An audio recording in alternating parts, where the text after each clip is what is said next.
Ya, ini karena produk saya minum juga sendiri kebetulan sama istri. Saya seorang dokter, selama ini saya paling alergi yang namanya suplemen.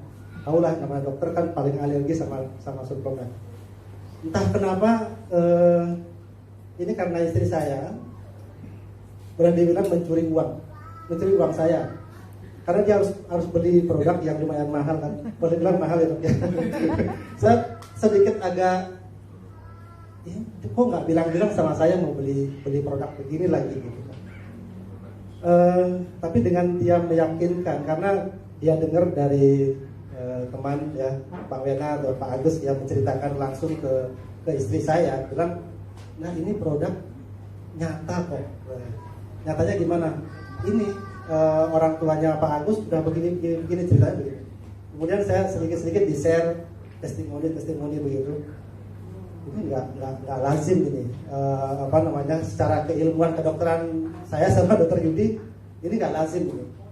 Akhirnya karena sudah ada satu box, ya mau nggak mau suplemen itu harus saya minum gitu.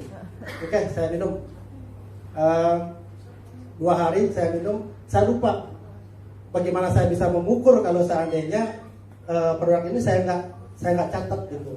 Jadi di rumah kebetulan ada alat pengetesan, ada alat gula darah, kemudian kolesterol sama asam urat. Saya kebetulan punya asam urat, kemudian saya keturunan diabetes juga karena ibu punya diabetes.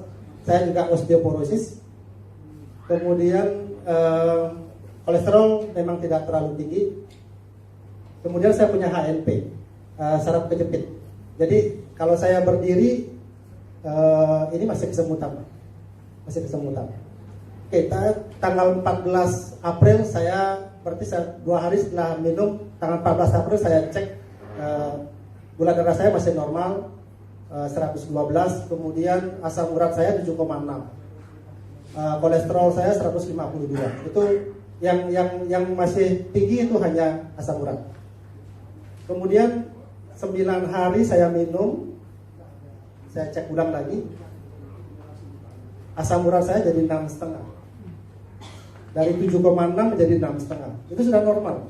Buat laki-laki itu harus lebih tinggi sedikit ketimbang wanita. Kalau wanita 5,4, 6,5. Saya pikir saya tidak ada mengkonsumsi obat asam urat. Biasanya kan allopurinol dan sebagainya gitu ya. Saya nggak ada mengkonsumsi itu. Saya pikir ini aneh gitu. Produk ini aneh. Kok dengan jangka waktu baru anggaplah itu seminggu gitu kan, itu bisa menurunkan 1,1. Itu enggak lazim. Kemudian yang saya rasakan lagi, lutut saya, kalau biasanya kalau saya sembahyang naik tangga itu pasti pingin harus itu dulu. Sekarang itu enteng. Saya naik tangga ke kantor di rumah sakit, mau lantai 3 tempat saya jangan pakai lift. Kalau dulu masih rasa pegangan tangga, sekarang sudah jalan enteng aja biasa. Nah, yang saya ingin buktikan lagi, karena ini masih lanjut minum, adalah rambut saya.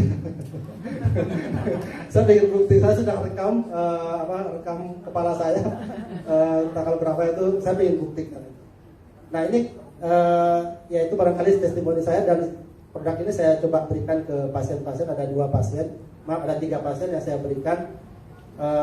Tadi pagi dia kasih testimoni ke saya, gimana ininya? Oh enak dok, ringan badan saya gitu. Paling tidak itu.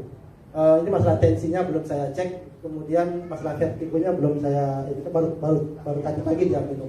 Jadi yang mudah-mudahan sih produk ini bisa dikonsumsi dengan baik oleh pasien. Sekali lagi Bapak Ibu, saya gabung ke sini sebenarnya bukan mencari MLM-nya, tapi tersentuh saya sebagai tenaga medis untuk menyampaikan kepada pasien bahwa ini suplemen yang manjur. Saya tersentuh bahwa ini saudara-saudara kita yang sakit ini harus kita sembuhkan. Cuman karena ini diperdagang, penyebarannya melalui MLM, mau tak mau jadi saya juga harus ikut member gitu. Jadi sebenarnya visi saya bukan tujuan utamanya bukan ke sana, tapi bagaimana produk yang bagus ini bisa sampai ke pasien. Saya kira itu. Terima kasih.